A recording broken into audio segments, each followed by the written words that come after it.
सिद्धू कान्हू की धरती, बिरसा की धरती, विनोद बिहारी महतो की धरती, निर्मल महतो की धरती से विश्व आदिवासी दिवस आने वर्ल्ड इंडिजिनियस डे पर आपको हार्दिक शुभकामनाएं। दरअसल विश्व आदिवासी दिवस का आयोजन पूरे देश में हो रहा है और आज आदिवासी समाज के इंडिजिनियस सोसाइटी के जो तमाम प्रश्न हैं, उनके कल्चरल आइडेंटिटी का, उनके रिलीजियस आइडेंटिटी का, उनका पॉलिटिकल पार्टिसिपेशन का, ये तमाम सवाल आज सुर्खियों में रहेंगे।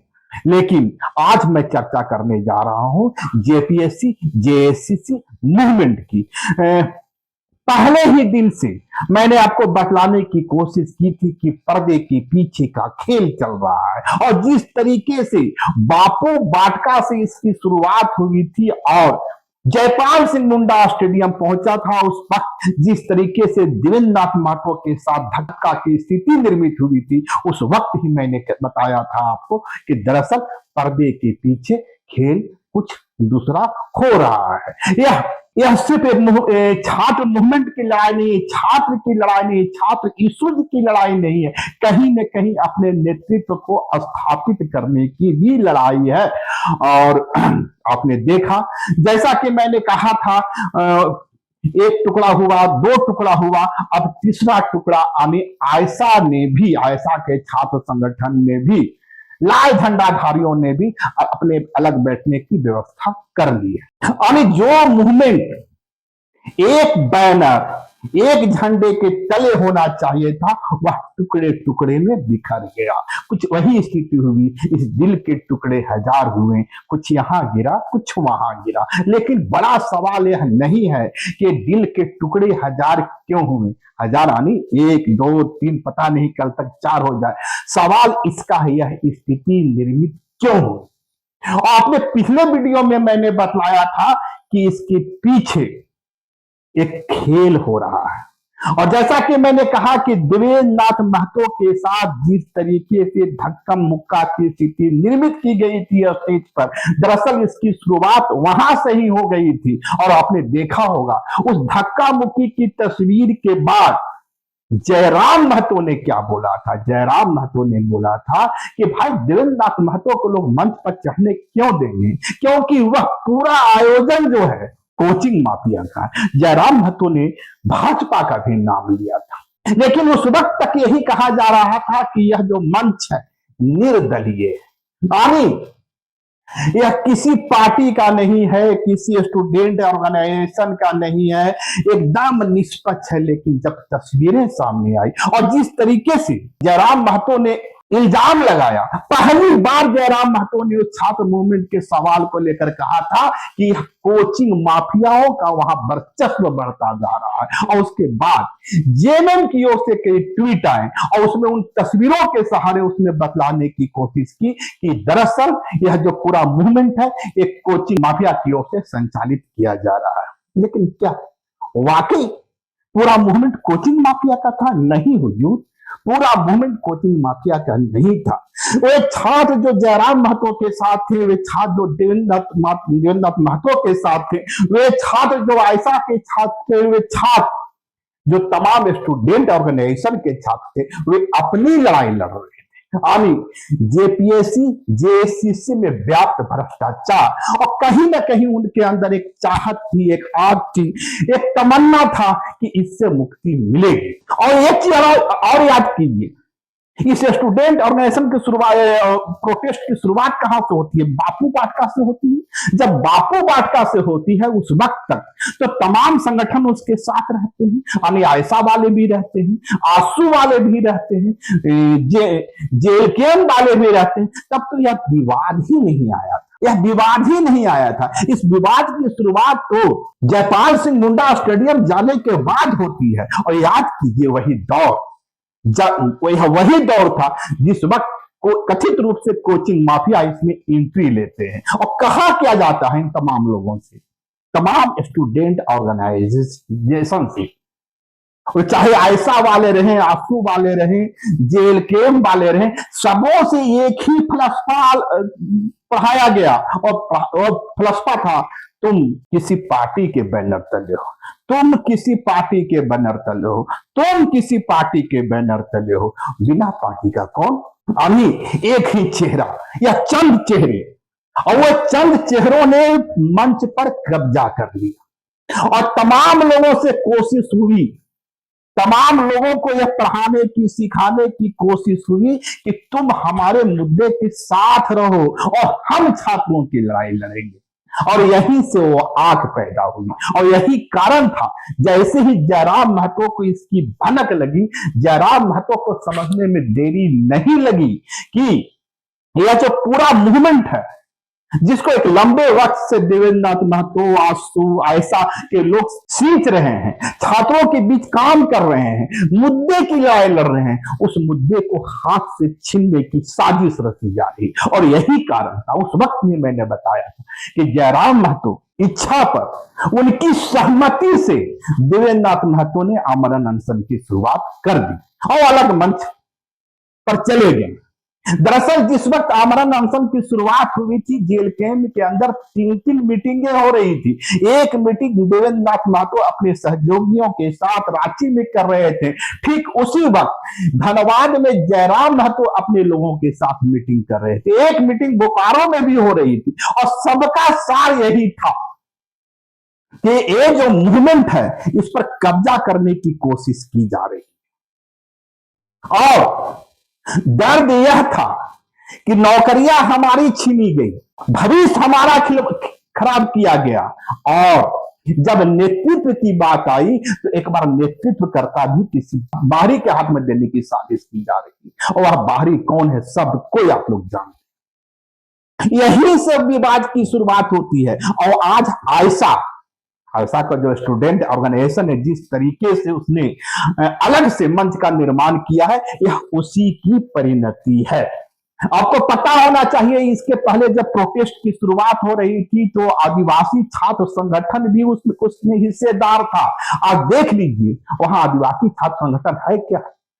सुशील मिंज जो आदिवासी छात्र संगठन के चमरा लिंडा ग्रुप का प्रतिनिधित्व करते हैं, उसने आज से 5-6 दिन पहले ही ऐलान कर दिया कि मैं इस प्रदर्शन का हिस्सा नहीं रहूंगा। क्यों?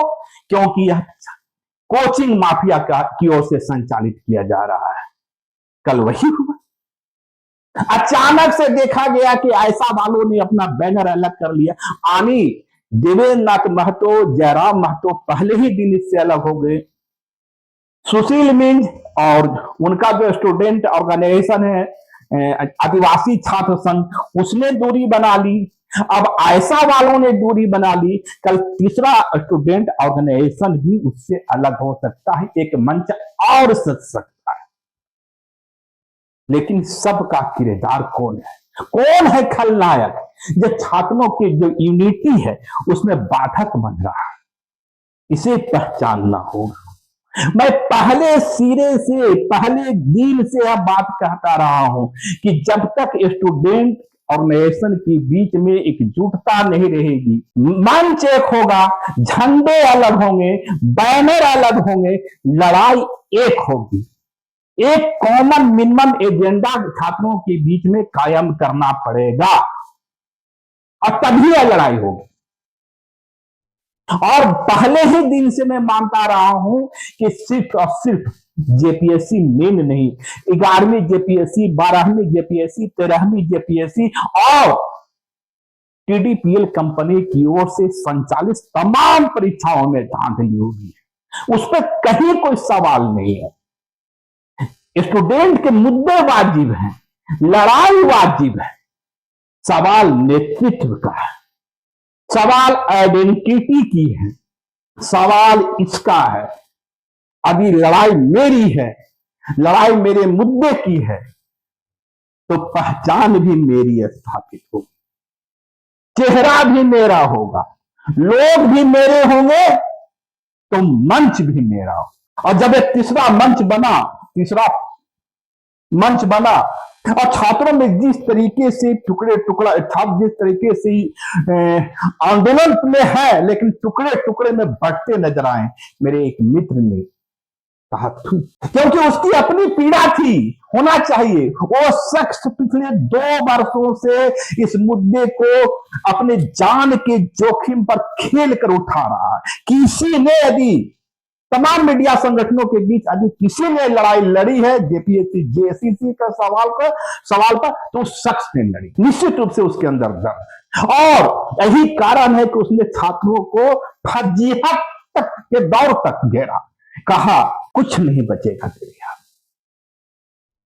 छोड़ दो क्रेडिट की लड़ाई, यह उसका दर्द हो सकता है। लेकिन मेरा सवाल दूसरा है, छात्र भविष्य के राजनेता होते हैं, कल इसी में से कई मंत्री बनेंगे, कई इसी में से विधायक बनेंगे, कई इसी में से राज्य के प्रमुख पदों पर रहेंगे। हम उनसे संन्यास की आशा क्यों करते हैं? इस बात की आशा क्यों करते हैं कि वे निर्विकार हो, निर्लोभी हो, बगैर किसी प्रलोभन के काम करें? नहीं भाई, वे इंसान हैं, जेनजी हैं, वे सारी लड़ाई एक साथ लड़ते हैं। ऐसा नहीं हो सकता कि मामला झारखंड के स्टूडेंट का हो, मामला झारखंडियों का हो, मामला यहाँ के विद्यार्थियों का हो, सवाल झारखंड के भविष्य का हो और नेतृत्व करता कोई और।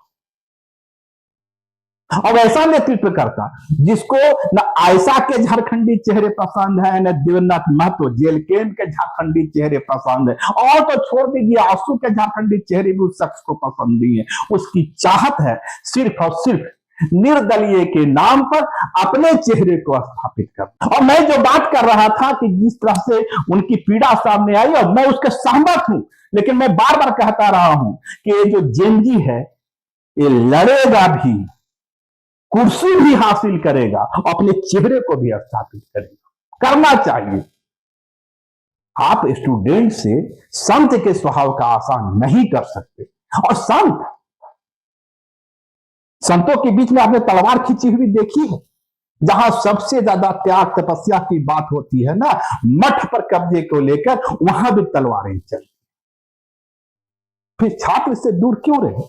वो प्रैक्टिकल इंसान है, भविष्य के वे नेता हैं, भविष्य के वे बड़े चेहरे हैं, विधायक हैं, अधिकारी हैं, वे क्यों त्याग कर देंगे? लेकिन हुआ वही। जयराम महतो ने जिस बात को आज से 15 दिन पहले पहचान लिया था, आयशा को उस हद तक आने में 15 दिन लग गए। कहने के तो वे कह रहे हैं कि मैंने मंच अलग इसलिए बना लिया कि मैदान में पानी भर गया था, लेकिन सच वह नहीं है। सच यही है कि उस विशेष चेहरे से जेल कैंप वाले को भी चीड़ है, आयशा वाले को भी तकलीफ है और आंसू वाले को भी खींच है। और उसी विशेष चेहरे के कारण आदिवासी छात्र संगठन ने दूरी बना दी। जितनी भीड़ आप देख रहे हैं मैदान में, आपको पता है रांची में कितने आदिवासी हॉस्टल हैं? यदि उस आदिवासी हॉस्टल के छात्र चले आए ना, इससे दुगनी भीड़ इकट्ठी हो जाएगी। आपके एक चेहरे के कारण वह भीड़ आपसे दूर हो गई। आपके एक चेहरे के कारण जेल कैंप ने अलग मंच का निर्माण कर लिया। आपके एक चेहरे के कारण आयशा ने आपसे दूरी बना ली। होना यह चाहिए था, मंच सबके लिए होता, मंच पर सभी के झंडे होते, कॉमन मिनिमम प्रोग्राम होता। और कॉमन मिनिमम प्रोग्राम तो बन गया ना। जिस तरीके से पहले जो छात्र जाते हैं मांग रखते हैं, दूसरे जो छात्र जाते हैं माने जेल कैंप की ओर से वही मांग रखते हैं, आज आयशा की ओर से लोग जा रहे हैं, ये अपने मांग भी रखेंगे। आयशा को भी निमंत्रण मिल चुका है। आने तीनों का जो मांग पत्र है उसका नट एंड सेल में समझा जाए एक ही तो है। यही तो कॉमन मिनिमम प्रोग्राम था, यही तो कॉमन मिनिमम एजेंडा था, इसी पर तो लड़ाई लड़नी थी और लड़ी जा रही थी।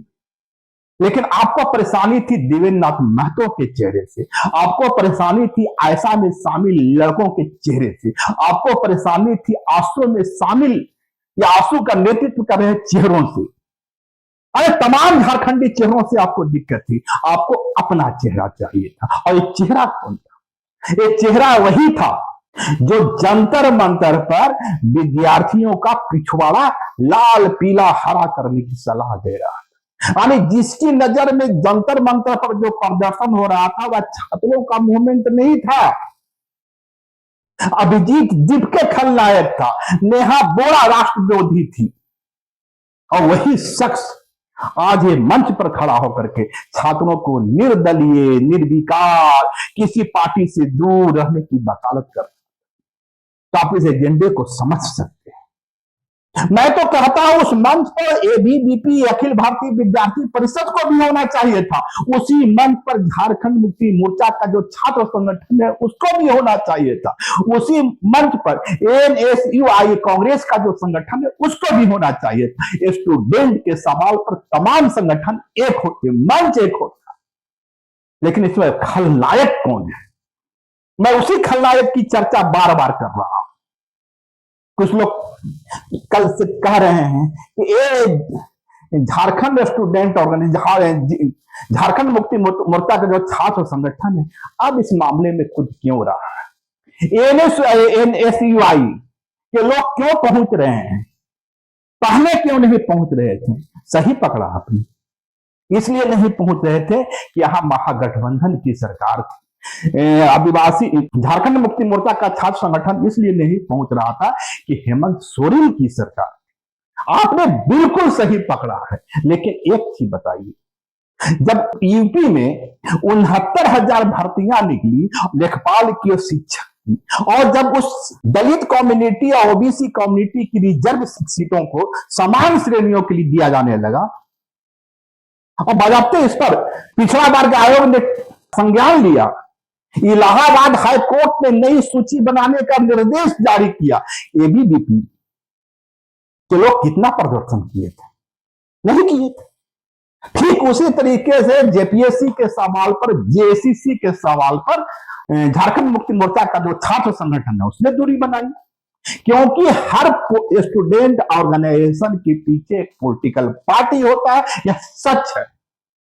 इसका मतलब कदापि नहीं है कि झारखंड में एबीवीपी के, अखिल भारतीय विद्यार्थी परिषद के जो चेहरे हैं सब गैर झारखंडी नहीं, उसको भी मंच पर आना चाहिए। वो उनकी सीमाएं हो सकती है। यूपी में वे इसलिए खामोश रहे कि वहां उनकी पार्टी की सरकार थी, और यहाँ झारखंड मुक्ति मोर्चा का स्टूडेंट ऑर्गेनाइजेशन इसलिए खामोश रहा कि उसकी पार्टी की सरकार थी। इसमें नई बात क्या है? लेकिन अब चीज बड़ी हो गई है। यह सवाल राजनीति के नहीं रही, एक सवाल झारखंड के भविष्य का, झारखंड के छात्रों का, झारखंड के नौजवानों का हो गया। और वह शख्स जिस खलनायक की चर्चा हो रही है उसने क्या किया? भाजपा को यह पट्टी पढ़ाया कि अभी तुम इस मसले में कूदते हो तो लड़ाई छोटी हो जाएगी। इसलिए छोटी हो जाएगी कि बाबूलाल मरांडी जी का जो फर्स्ट जेपीएससी और दूसरा सेकंड जेपीएससी का सवाल भी एक अहम सवाल बन जाएगा। इसलिए आप दूर रहें। लाइव लगातार के वीडियो को लाइक करें, सब्सक्राइब करें और बेल आइकन को दबाना न भूलें।